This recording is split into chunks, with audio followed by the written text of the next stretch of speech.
tip on what to get for what to use for your oil painting portraits. It's about brushes and solvents that I use. So you might have got a series of brushes that are sold for oil painting. Typically they're hog hair brushes, which are quite stiff. I don't tend to use those. I quite like softer brushes, but these brushes, you know, generally you tend to put thicker paint on with those brushes, and they leave some nice kind of liney marks within the mark making. That's not really something I prefer to do, so I tend to go for softer brushes. So these are 3 examples of some softer brushes that I use in the first layers of my painting. So I might use these for underpainting, initially putting on layers of paint. They're all filbert in shape, so rounded. They're a little bit older, so some of these, you know, so it doesn't really matter. I'm not after being totally precise with them. I might also use one of these for wetting the surface again. Say I've got 1 layer of oil paint and it's dried and I want to work wet into wet, I might use one of these to give the painting a layer of medium. Then I want to move on to the brushes that I would typically use to put down the shapes and planes of colour and tone across the surface of the face. And this is an example of a flat brush here, an example of a filbert brush. So this filbert brush is quite nice and soft. It's actually part sable. And this is quite nice for laying down planes of colour and tone where you might want the edges a little bit softer, or you might want to blend a little bit with some shapes next to it. This flat one I might use when I'm really trying to be quite precise about where I want to put the shape. It's got quite a nice chiselled edge to it. It's also quite good for hair detail as well. And then I come on to my detail brushes. So I've got some round brushes for this.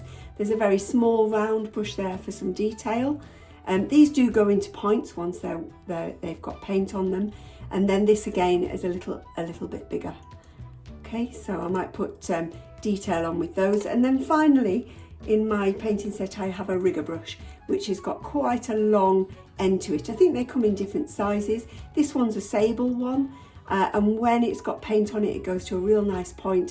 But what is really good about this, it will lay nice fine lines of paint on. So typically for hair detail, a rigger brush is really very good. And then just to talk about the solvents that I use. So when you're painting in oil paints, you will need some sort of solvent, oil or medium. So a solvent is, you can buy solvents from the art shop. There's quite a nice smelling solvent there, which is like kind of quite a zesty smell to it, if you don't like the smell of pure terps, for instance. And then the other solvent there I've got is Sansador. I sometimes use terps as well, pure terps, but you just want to get good quality. You don't want to get the terp substitute or the white spirits for diluting paint with. Those are just for washing your brushes with. And then I do have some linseed oil there, so refined linseed oil. Now basically you would use solvent or oil to dilute the paint with if you want a thinner paint. You see, when you see the paint, it's quite thick. In the first layers I tend to use thinner paint in my underpainting. I would just go with solvent for my underpainting, but then as my layers increase, you want to use oil in it, or you can use a mixture of oil and solvent together. If you do use a mixture of oil and solvent together, this is actually called medium, and you can buy medium in the shops, but I would make my own medium typically. What I do is save these little jam pots that have got lids on, that have come with lids. So I quite like these, and that in there I have got a medium mixed up, where I've mixed a solvent and an oil together.